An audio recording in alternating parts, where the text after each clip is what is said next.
Hi, Bruce Johnson, founder of Wired to Grow here, and today I want to talk to you about how to increase customer retention by creating more remarkable experiences.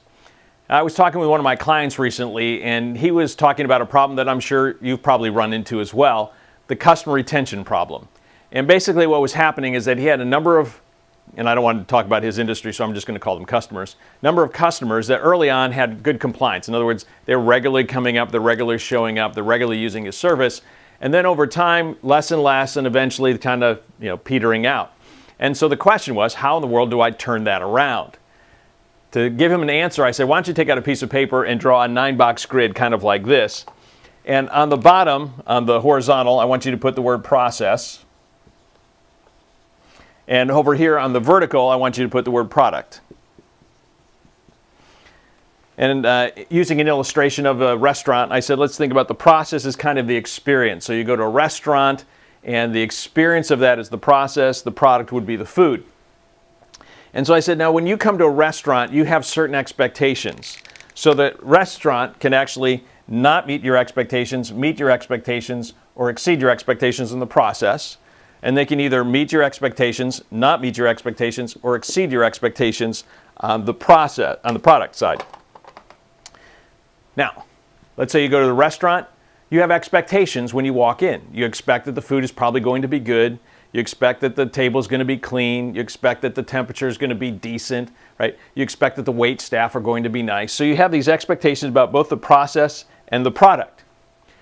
And when you go to a restaurant and you have a good meal, the product was good, the process was good, what happens?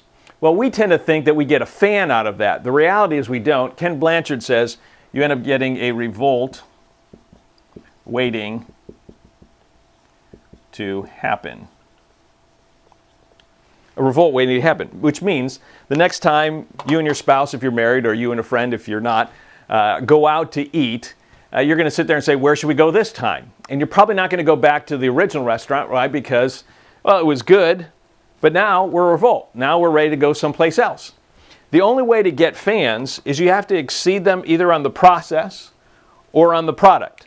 So if the process is phenomenal, for example, years ago my wife and I, my brother and his wife took my parents for their 50th anniversary up to Gramercy Tavern Restaurant back when Tom Colicchio used to be running it. And it was one of the best experiences we've ever had.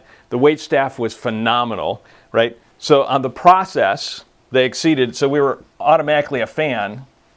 Or you could exceed on the product. There's a local restaurant here, Opal, which my wife and I love, and the ricotta gnocchi is unbelievable. I mean, like pillows, are just phenomenal. And so you can do that and you become a fan. Now the best option, if you want to get a raving fan, is you got to figure out how do I exceed both on the process and the product. And both those restaurants actually do that.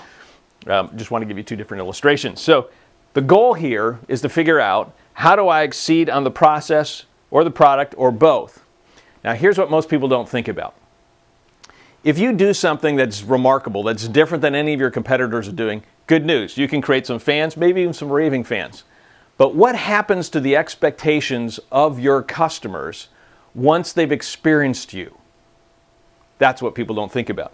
What happens is that what exceeded their expectation now becomes their normal expectation, so that everybody on the planet moves from remarkable to ordinary to death, right? It moves from the time they were a raving fan. If you keep doing what you've been doing over a period of time, it's less and less remarkable because the expectations have changed. So if you're running the same game 3 months from now, 6 months from now, 9 months from now, 12 months from now, even worse, 2 years or 4 years or 6 years from now, that you were X number of years before, no wonder you're dealing with customer retention problems, because everything in life goes from the upper right down to the lower left. It always does that. I don't care if you're Disney. The first time you go to Disney, remarkable. The second time, less remarkable. Third time, your kids are thinking, I'm not so sure I want to go. The fourth time, people are saying, hey, let's go to Universal, right? Like everything in life goes from this upper right down to the lower left. Everything. So if you're running the same game plan, that's a problem. Why do people go to churches, love them, and then stop going? Why do people go to your chiropractic thing and then go less? Why do people join your membership organization or your chamber and they start out excited and then less and less, right? Because you keep running the same game. It doesn't matter what your business is.